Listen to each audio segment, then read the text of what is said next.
So from AD 2025, DJ Bone, how are you? I'm really good, thank you. I appreciate being here.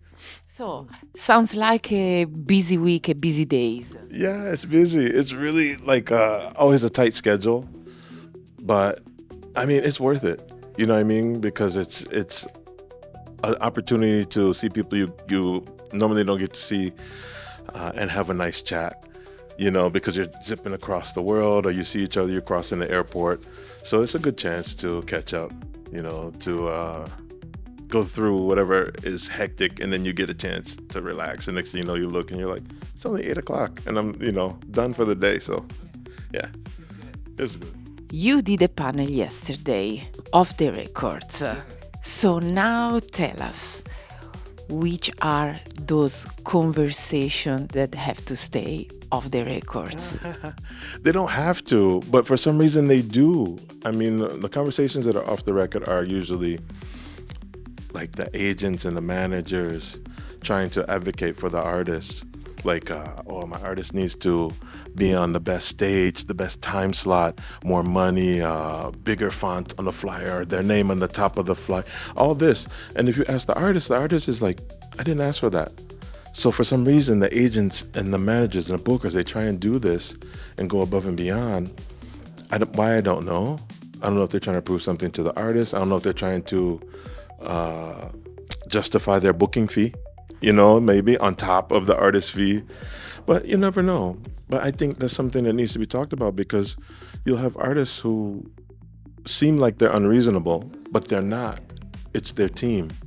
It's their agent or their manager. They're really over the top with some things, and it sometimes hurts the artist, and the artist doesn't even know.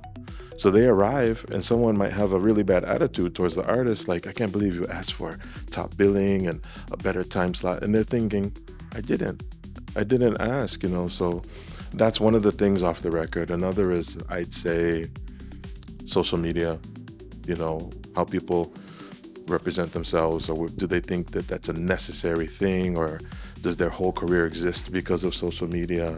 People don't want to have that conversation. Like, imagine if social media just went away overnight, right? If you woke up tomorrow and there was no social media, like before, where there wasn't any, what would happen? I tell you, more than half of the DJs out now would disappear, or they would freak out. They wouldn't know how to communicate. They don't know about word of mouth. They don't know about, how things can be organic. They'd have so much time on their hands because they wouldn't be making content. You know what I mean? Yeah, so those are some things that are off the record I like to discuss, that we discussed yesterday. Yeah. It feels it's clear that you don't like the industry, how it becomes. Yeah, it's just a little too corporate, a little too commercial. It's about profit and growth, and they book a DJ based on how many people they think they can get into the party. And if the DJ, I've seen it where they book a DJ, it was a big name, and the party's not full, and the promoters are mad at the DJ. It's not their fault. You know what I mean? They just said, well, we booked you. That's just them saying, we booked you because of your name, and it didn't work, so we're upset. Oh, that's not fair. You know what I mean? I'm not a fan of big name DJs or famous. But if you do book them just based on their name or how many followers they have, then you have to take responsibility if nobody shows up. I mean, they're not promoters, they're DJs. Before social media, the promoter would promote and the DJ would show up and DJ. But now they expect the DJ to promote just as much as the promoter. Worldwide, for a party that's in one city, they want you to promote across the globe, on your social media. It's really weird.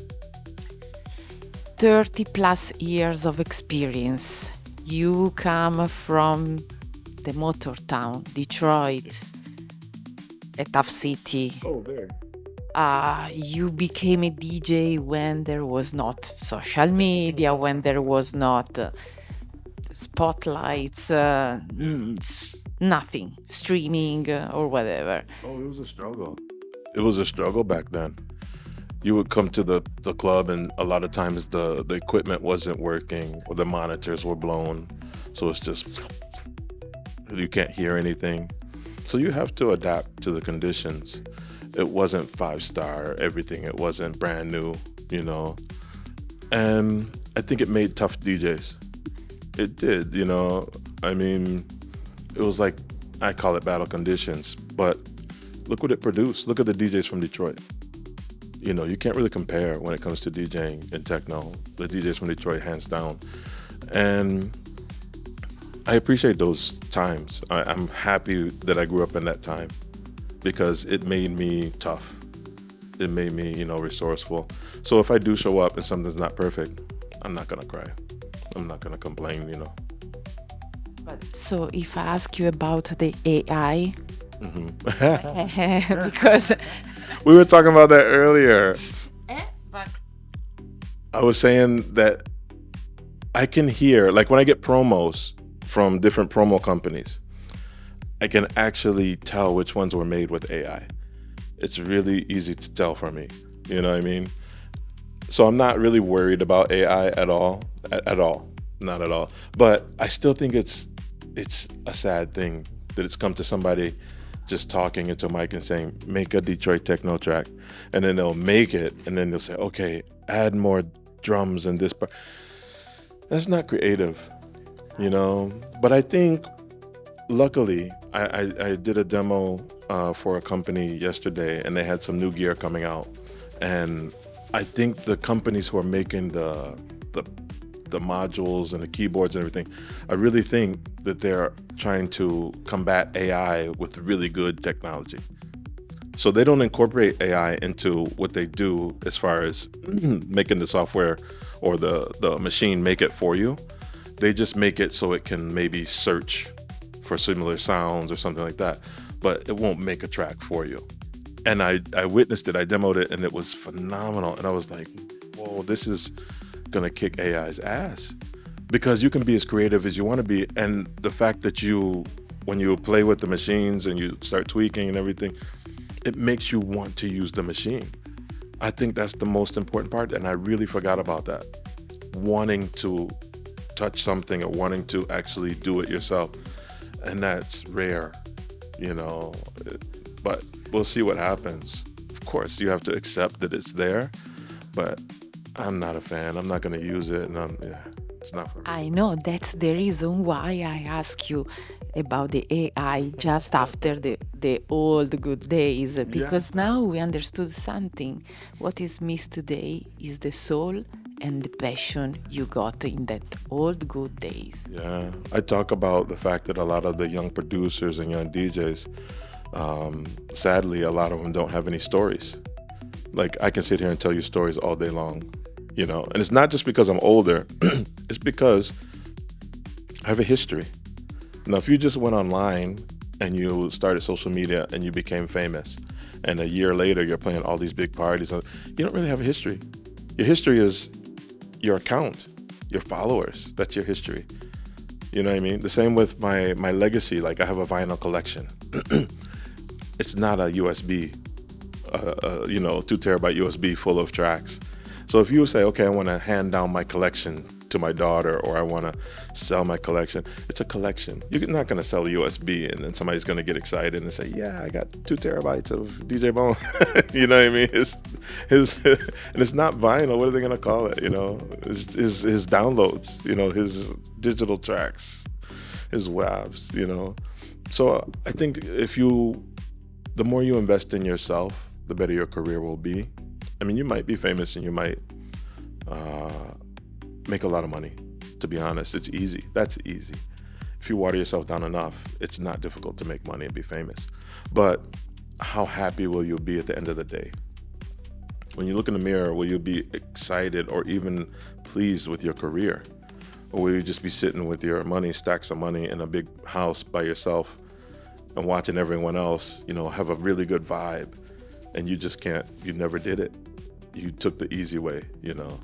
So I don't take anything for granted, you know. I wouldn't change a thing, you know. And you can adapt without selling yourself short, selling yourself out.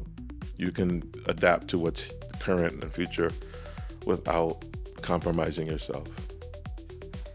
Wow, I would go ahead hours talking about this, but there are other media that need you. Oh, So I thank you so much for being here with us today. Yeah. And I hope to meet you very soon again. Maybe we can go on.